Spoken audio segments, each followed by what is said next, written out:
Hey everyone, this is Ruth L. Snyder joining you from Get Clients, Build Community. Today, I want to talk to you about the comparison between publishing with a traditional publisher and publishing yourself through either self-publishing or a vanity publisher or something like that. So there are some similarities, but there are a lot of differences that you need to be aware of if you are thinking about how you want to get your book out into hands and allow people to buy your book. Get Clients, Build Community is on a mission. Our mission is to bring inspiration and innovation to authors, coaches, and entrepreneurs around the world. Get Clients, Build Community would like to introduce some of our services. We offer coaching packages, individual coaching or group coaching to help you get from dream to done. We also offer courses from book idea to first draft in 30 days. 5-day challenge and program. Turn Twitter into your lead generation machine using Twitter Spaces. Professional book formatting, providing you with publisher-ready files. Personalized marketing plan, a powerful plan to get clients and build community that suits your personality. We strive for excellence in everything we do, and it shows. If you're looking to write, publish, and/or profit from your books, we can help. Thanks for joining me today. As I mentioned, today I want to talk about the differences and similarities between traditional publishing and publishing your book yourself or self-publishing. So let's talk about the similarity. Everybody who publishes a book, I believe, in my opinion anyway, should put together a book proposal. And in a future episode, I will be talking in detail about what you need to include in your book proposal. But basically, you need to be very clear about what your book is about, why you are the best person to write your book, and your plan for getting that book into the hands of people to read after you have your book published. Why do I say you need to do that if you're self-publishing? Well, one of the biggest mistakes I see is people don't think about marketing before they start writing their book. And I have had books sit in my basement, and I know other writers who have had their books sitting in their basements doing nothing because we didn't do the research we needed to do before we wrote our books. And I don't want to see that happen to other people. It's very discouraging when you spend a lot of time and money getting that book put together and then it sits there. So I strongly encourage all of my clients, and I do it myself now. I learned the hard way to put together a book proposal for my own use when I'm working on self-publishing a book. Number two, this is where things start to get different. So if you're going to submit to a traditional publisher, you will need to, most traditional publishers now require you to have an agent. So you will need to find an agent who's willing to represent you and present your book to publishers on your behalf. And there's various steps for doing this again. If you just look on Google, there is a lot of information there about what is expected, and you can look at different agents and find out what they want included in their package that you send to them. Of course, if you are self-publishing, you will be preparing your own manuscript for publication. So you won't have to put a publication package together for somebody else, but you do need to be aware that there are many steps to publishing a book, and it is a learning process So you either need to learn all those steps yourself, or you need to work with somebody else who has gone through the process and knows what is required to get your book published. Number three, decision making. Again, this is a huge difference between traditional publishing and self publishing. So, what do I mean by decision making? Of course, getting the manuscript written is the first step, and you do have complete control over that step.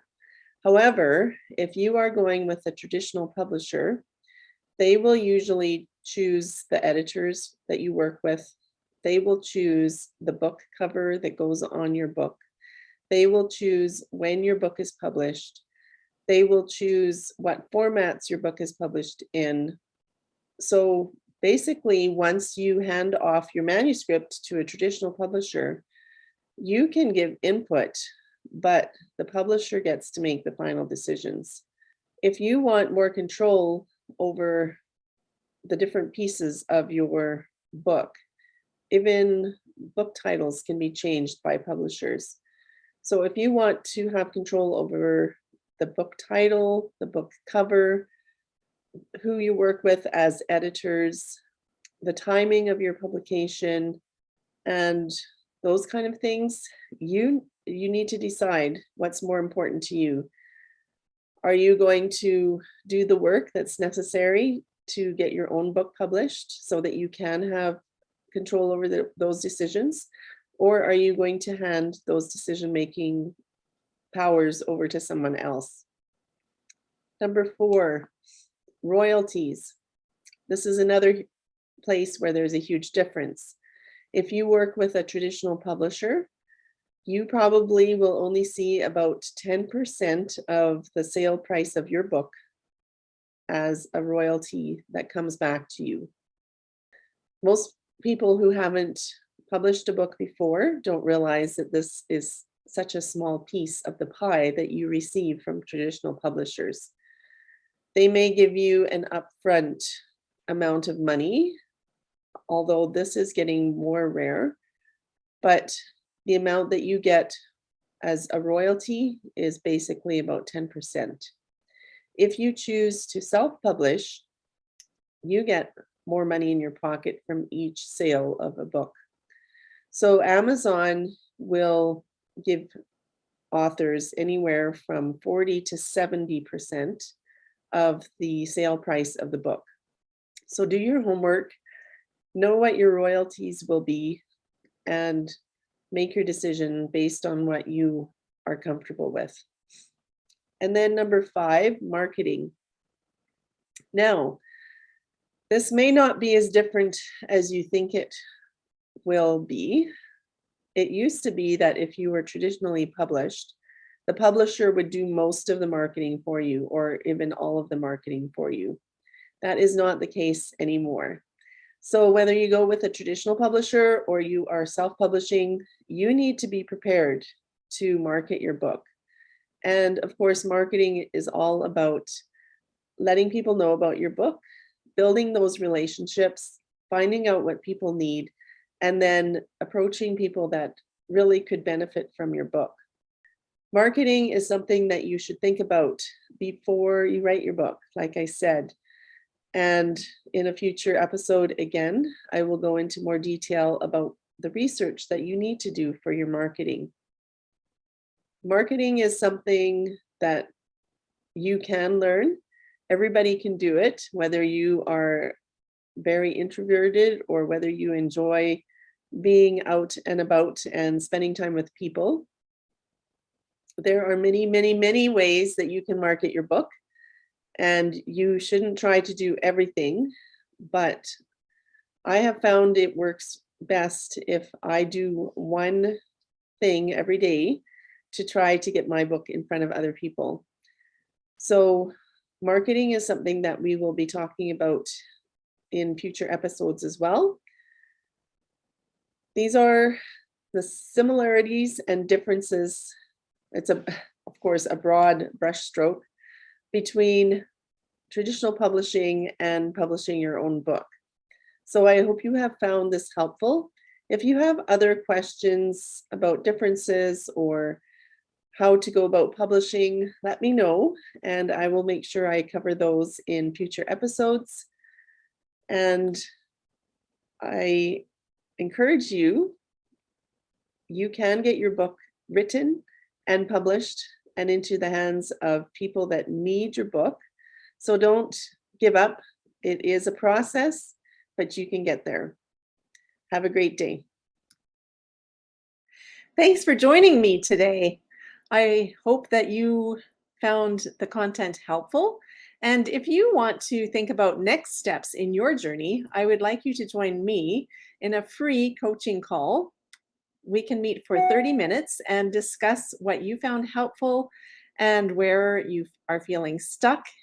I help entrepreneurs write, publish, and profit from their books.